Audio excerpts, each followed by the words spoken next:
Hello, guys, and welcome to our live session. Today, let's talk about verb conjugation in English. Yeah. So, one thing that learners of English, especially beginners, don't fully understand that English tenses are basically dictated by verbs. So, the verb is a central theme of each tense. Basically, there is an action. You are trying to communicate an action in English, right? You need to use a verb, like in this case, wake up, yeah? And depending on the time when this action happened or is happening, right? And also depending on the quality of that action, characteristic of that action, you choose a certain tense, right? And if you remember, I have this beautiful tip for learners that you don't have to learn all the tenses and try to find a way to use that tense. Basically, people do this. They learn past perfect and then they try to use it every time in every situation. But I recommend you to do the opposite. Um, I would rather learn all the tenses, know the formulas, and then when I have a specific situation or a specific action that requires that tense, or when I want to communicate something very, very special, then I go and I use that particular tense. Okay, that's the idea. So, as I said, verb is the central theme of every tense, of all the tenses in English. And today let's talk about conjugation of verbs. So, what's the meaning of the verb conjugate? Let's refer to the dictionary. You know that I love dictionaries and I recommend students using dictionaries. In fact, you can watch my recent live video on top 5 dictionaries that you can use for English learning and all the advantages of each dictionary, because each dictionary has unique features that can help you solve a particular certain problem, yeah, when learning English. So I will include the link to that live video in the description to this video, yeah. So what is conjugation? What is conjugate? Yeah, so conjugate is itself a verb, and if a verb conjugates, it has different forms that show different tenses, okay? The number of people, if it refers to, etc. And if you conjugate a verb, you list its different forms, okay? So coming back to our slide right here, which is, by the way, part of our post on community page. It's basically a deep dive on tenses in English. You can also access this in our community. So coming back to this slide, we see that verb wake up conjugates. It means it changes its forms depending on the type of action, depending on the tense, and also depending on the number of people that do this action. If you say I wake up early, yeah, but then he wakes up early, right? It changes its form. So conjugate, that means to put all these verbs in all the different forms, okay? For example, here, the verb to be conjugates irregularly. It means that you can't apply all the standard rules to this verb and you have to check the forms, yeah, for that particular verb. Now, where can you check these forms? Recently, my student asked me a good question. He remembered that I showed him an interesting tool where you can see all of these forms. And he said, Vlad, can you remind me what was the tool? At first, I didn't quite understand what he's asking me. But then as we talked about it, in more details, he explained what he wants. And I remembered, yes, indeed, I was showing him Longman Dictionary, but not just the dictionary, but a very specific feature of this dictionary. And that's why I want to recommend you to rewatch that live session on all the top 5 dictionaries, because there I explained unique features of each dictionary. So as you can see, if we type the verb by here, yeah, nothing special, yeah, you have the pronunciation, all the collocations, and so on. Yeah. But then if you scroll down here on the right, you will see verb table for by. Yeah. Verb table. I'll put it right here. And as you can see, it has simple form, but then you can click view more and you see all of these beautiful forms of the verb by. So basically, that's how verb by conjugates in present: I, you, we, they, buy; he, she, it, buys. In past: I, you, he, she, it, and then we, they also bought. Yeah, that's the second form. Present perfect, third form. Yeah, I, you, we, they have bought; he, she, it has bought. So you can actually review present perfect, and so on. Okay. Now, of course, with the verb by, it's easy. Yeah, because second and third forms are the same. But a little bit later, I will show you another verb, for example, verb take, and you will see that the forms will be different. So what is cool about this table, that you can check nicely and double check yourself on regular, irregular verbs, all the forms, and so on. And that's what you can do for all tenses here, and even continuous form or progressive form, basically ing form. Obviously, it's going to be the same for all verbs because we just add ing, but hey, there is something different. Yeah. Sometimes when you add ing, verb changes its spelling, and that's what you need to check, and that's what this tool allows you to do. Yeah, so you can simply check the forms for each verb. If you are just if you just started watching us, basically, we are talking about verb conjugation here and how it's connected with tenses. If you are watching, give a like to this video. I'll appreciate your support. Everything that I mentioned in this video, all the resources, all the links, I will include in the description to this video, so you can access all of these resources. So keep watching. Don't worry about writing down some links or some resources. I will include everything in the description to this video. So as I said, yeah, the verb by in this case, yeah, it's kind of follows standard rules. By, then we add s, he, she, it buys. Bought has past simple is bought, yeah, but also past participle bought as well. When you add ing, nothing changes. By, just add ing. That's it. Nothing changes. But let's look at some other cases here. Let's take the verb take. Yeah. Let's look it up here.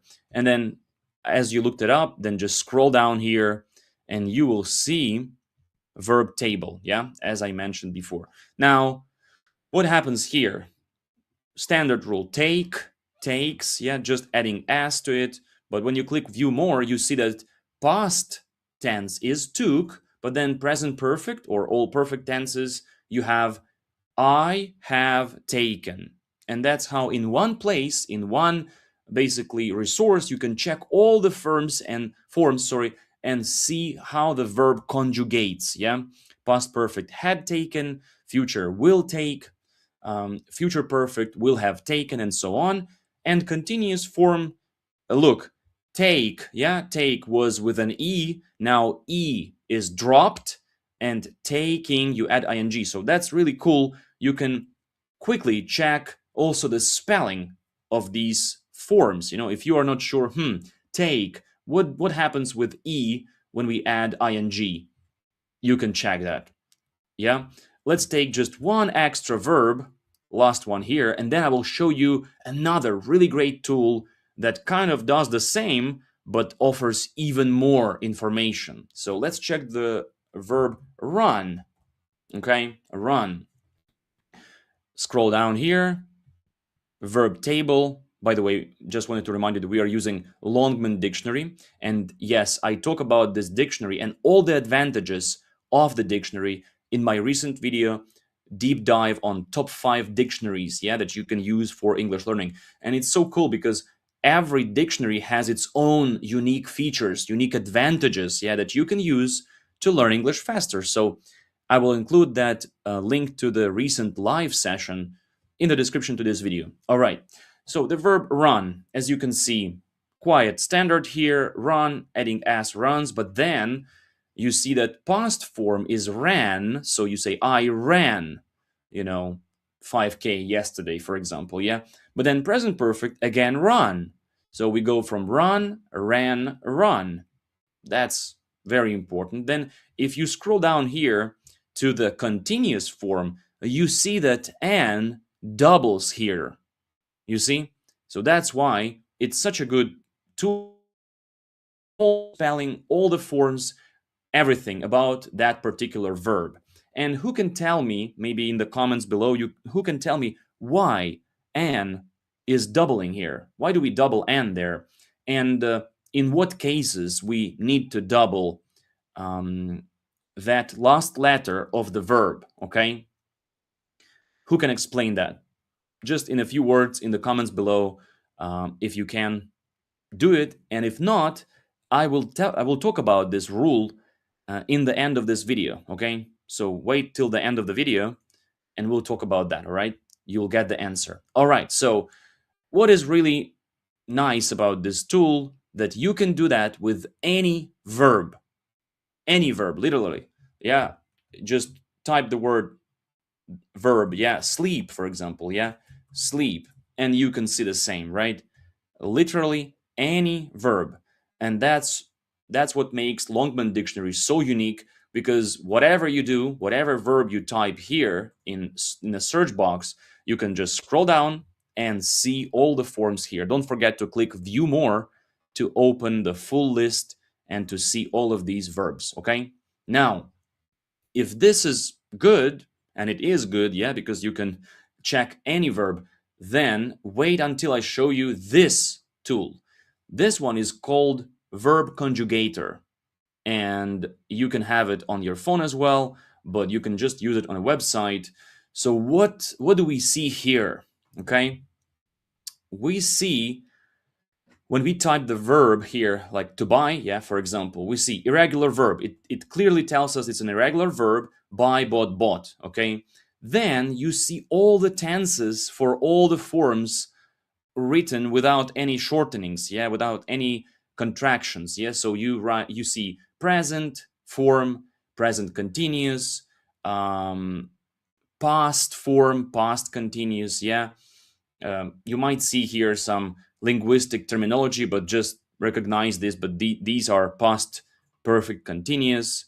This one is present perfect, and so on. Future. So we see the uh, basically the tenses, all 12 tenses here. Yeah, broken down by time, present, and past. Yeah, present, past, and future, basically, and by type of action. Yeah, so we have continuous, simple action, and perfect continuous. Then you go for conditionals, yeah, and of course these forms will be kind of the same, but you can review conditional forms here. I would buy, I would be buying, I would have bought, I would have been buying. Yeah, good. And then you go for imperative: buy, let's buy, or maybe don't buy. Yeah, that's imperative form. We use imperative form to um, to basically communicate some kind of instructions or orders. Yeah. Then you go infinitive is to buy, just to remind you that we use infinitive with to usually. Yeah. And participles. Yeah, present participle, ing form, basically past participle. uh, Past participle is bought. Yeah, buy, bought. Okay, so that's what makes this table and this tool unique. Again, you can find any verb and check it, but that's not it. Then you can actually use some extra information right here.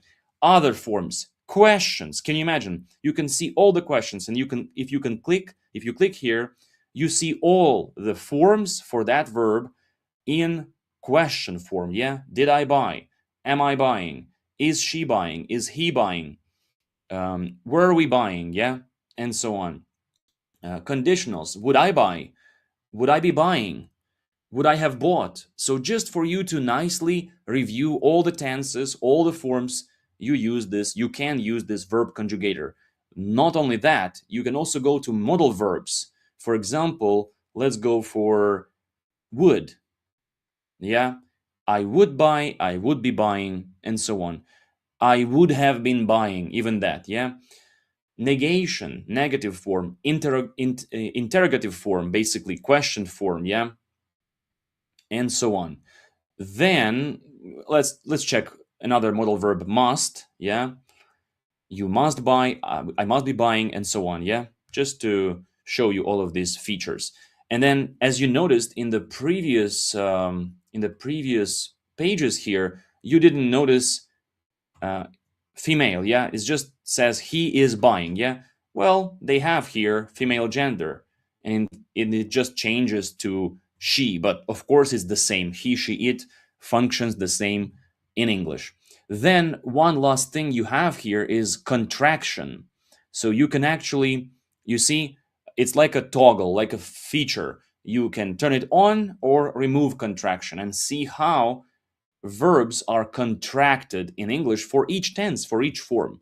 This is more like advanced tool, I would say, because it has all kinds of linguistic terminology and all the forms written here, but it's a nice way to check your understanding of tenses, of forms, contractions, modal verbs in English, everything in one place.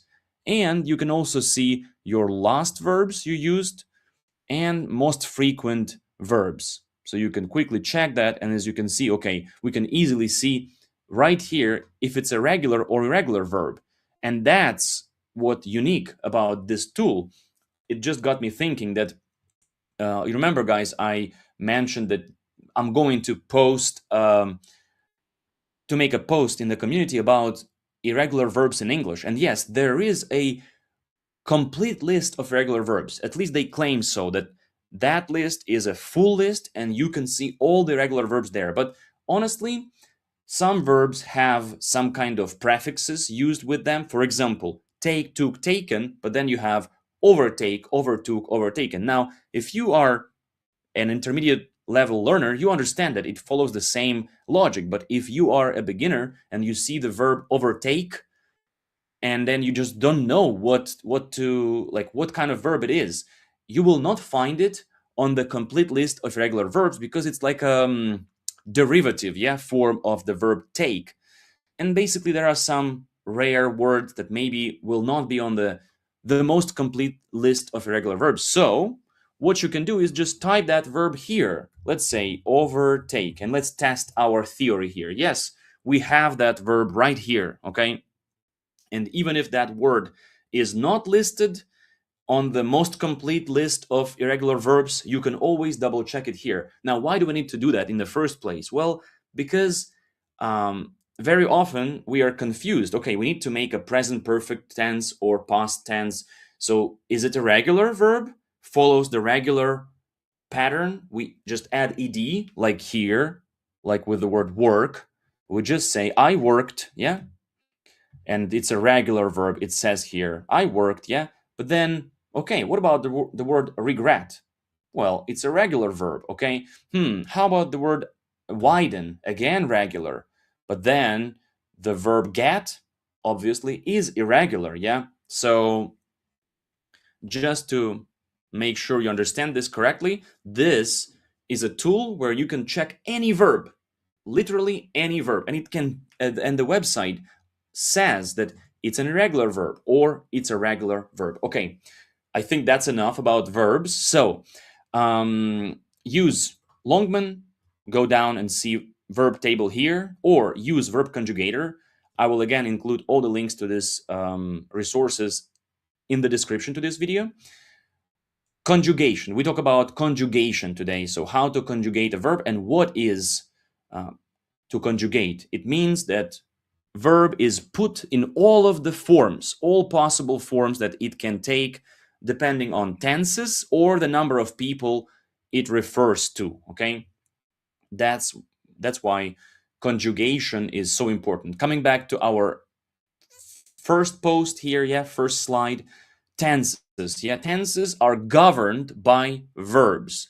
Basically, the whole idea of tenses in English, it's the forms that you can put that verb into. Okay, so all the forms that you can use that verb in. Now, I used this slide here. This is a part of our community post on deep dive on tenses in English. Here you get slides, some also recordings from me here. Yeah, you also get descriptions of tenses, even visual representation, and many other things. Actually, deep dives on each tense. I took this resource from Perfect Grammar website. So the lady there gave a really good she did a really good job on explaining each tense. So I included all kinds of formulas, all kinds of resources, the best deep dive on tenses in English that you can get. To get this, you have to join our community, and you will get access to these kind of guides. All right, so I asked you a question in the beginning of the video. Why do we double n in the verb run when we add ing? Why is it running, double n here? And if you answered correctly in the comments below, good job.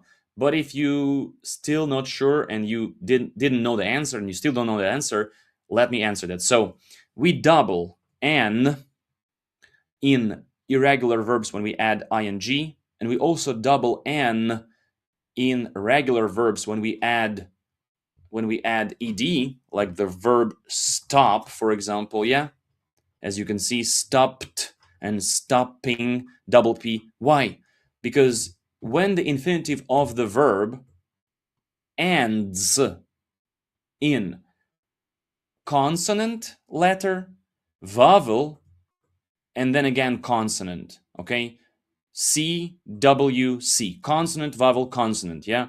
And that's the end of the verb, then you double that last consonant, okay? So the same is with run here, yeah? As you can see, run, yeah? R is a consonant letter, U is a vowel letter, and N is a consonant letter. So when the verb consists of three letters like that, or ends with those letters, you double that last consonant, okay? Now, I just wanted to let you know that I recently released and posted a nice video explaining the community. Basically, everything you have in the community right here. Look, I recorded that special video. So I will include this video in the description to this live session, so you can get access and see what's inside our community. All the collections, all the posts. I clearly explain here what you get when you join our community. Thank you so much for watching. Again, I will include all the resources I mentioned here in the description to this video. Thank you for watching. Thank you for tuning in. Stay tuned for more lives in the future. I'll be going live much more often these days, because that's also the way for me to share some useful information with learners, but also let you know more about my community that I started and that many people already joined. So basically, join us in the community to find and to meet people like you who are interested in improving their lives through English. Thank you so much for watching.